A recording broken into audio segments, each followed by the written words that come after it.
O futuro existe? Certamente existe um futuro daqui a 1 hora ou 1 minuto. Ninguém duvida que o sol vai voltar amanhã, que a lua aparecerá hoje à noite e que um dia no futuro morreremos. Mas obviamente a pergunta feita no início desse vídeo não se refere a este tipo de futuro. Muitos filmes tratam de uma viagem no tempo, onde o protagonista vai ao futuro e interage com uma civilização ultra tecnológica. Sabemos que isso não é possível em realidade. Mas será que é possível filosoficamente? Muitos teólogos creem que a onisciência de Deus seja exaustiva. Isto é, Deus eternamente soube, literalmente de tudo, incluindo cada pensamento e ação livres de todos os indivíduos que nem existiam ainda. As testemunhas de Jeová discordam desse pensamento. E por quê? Primeiro, porque não acreditamos que seja necessário que Deus saiba de tudo. E também porque não acreditamos que o futuro exista neste momento em realidade. Isto é, nós não acreditamos que neste momento você esteja sendo observado por Deus 50 anos no futuro, por exemplo. Vejamos melhor esses pontos. Ponto 1. Por que acreditamos que não seja necessário Deus possuir em si o conhecimento de todas as futuras ações livres de todos os seres humanos? Porque entendemos que isso faz de Deus o autor das ações. Entendemos que nessa hipótese, Deus seria o predestinador de tudo. Afinal, se o conhecimento exaustivo de todas as ações futuras humanas está em Deus, então Deus se torna necessariamente o autor dessas ações, assim como o autor de um romance, sendo ele a fonte de todo conhecimento e informações sobre todas as ações de seus personagens, é o autor das decisões deles. As testemunhas de Jeová rejeitam também esse pensamento. O ponto 2. Por que não faz sentido dizer que o futuro existe, nesse momento, diante dos olhos de Deus? Primeiro, me deixem explicar melhor. Muitos pensam que Deus viaja para o futuro e literalmente obtém informações novas que estão presentes no futuro, como se Deus visse todos os eventos no tempo de forma linear. Assim, Deus saberia de tudo o que acontecerá, porque Ele vê de forma externa a si, porém Ele não causaria isso. As testemunhas de Jeová não concordam com isso. Embora algumas ilustrações da nossa organização possam dar a entender isso para alguns leigos, não é isso que a organização de Jeová ensina a respeito de Deus. Por exemplo, uma edição de A Sentinela comentou o seguinte, abre aspas, a capacidade de escolher usar ou não a presciência pode ser ilustrada por um recurso da tecnologia moderna. Alguém que gravou um evento esportivo tem a opção de assistir os momentos finais da partida a fim de saber o resultado, mas ele não precisa fazer isso. Quem poderia criticá-lo se ele escolhesse assistir a partida inteira desde o começo? De maneira similar, o Criador, pelo visto, preferiu não ver como as coisas terminariam. Fecha aspas. Ao contrário do que talvez algumas pessoas mais limitadas pensem, o foco dessa ilustração não é ensinar que Deus possui o futuro como que gravado numa fita, por exemplo, que ele poderá assistir caso queira saber o futuro para saber o resultado. Não. Essa ilustração serve apenas para mostrar que Deus não precisa saber de algo que ele não quer saber. O objetivo dessa ilustração não é dizer que Deus vai para o futuro para se informar das coisas e volta para o passado para nos informar. Não é esse o objetivo dessa ilustração. Então essa ilustração não deve ser entendida como se ela tivesse princípios exatos em todos os pormenores, mas apenas no ponto em que se propõe a explicar, e é assim que funcionam as ilustrações. Por exemplo, a ilustração de Jesus sobre o rico e o Lázaro, que na verdade foi uma parábola, né? Ela não tem uma aplicação lógica em todos os sentidos. Ela serve para ilustrar apenas um ponto. Se fôssemos entender literalmente todos os pormenores dessa ilustração da Torre de Vigia, teríamos que admitir que alguém que não foi Deus já sabe o resultado do jogo e que Deus não sabe ainda, pois os jogadores que participaram no passado do jogo já sabem o resultado do jogo.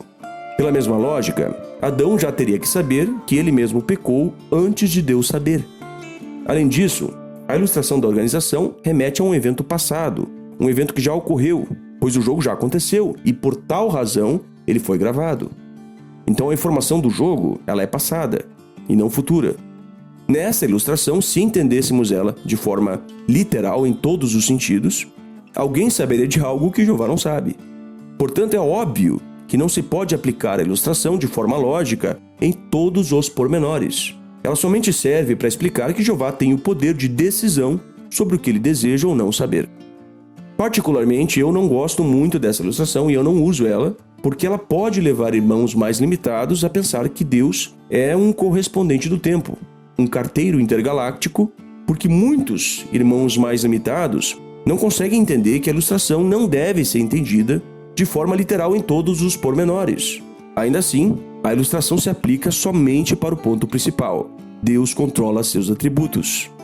Agora, vamos analisar por que essa ilustração não deve ser entendida nem aplicada a todo e qualquer ponto além do ponto central. Se Deus fosse para o futuro, para descobrir o resultado de algo, isso criaria uns paradoxos e algumas conclusões meio patéticas. Por exemplo, surgirá a pergunta: como pode algo já ter acontecido em alguma fatia espaço-temporal sem que Deus soubesse disso? Ou seja, nós estamos agora em 2018, mas suponhamos que, exatamente neste momento, eu estou em algum espaço, em alguma fatia de tempo, vivendo em 2025. E Jeová não sabe disso.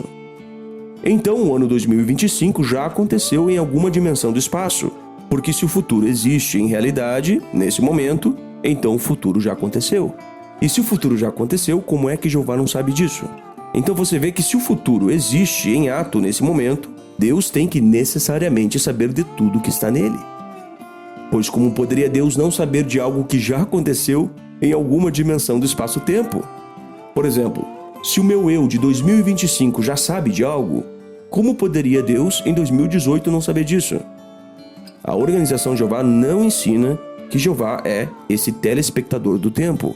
Vamos deixar isso bem claro. Isso não é um ensino da organização. Essa tese também contém algumas conclusões meio patéticas. Veja só, suponhamos que em alguma fatia do espaço-tempo eu esteja orando a Deus em 2030.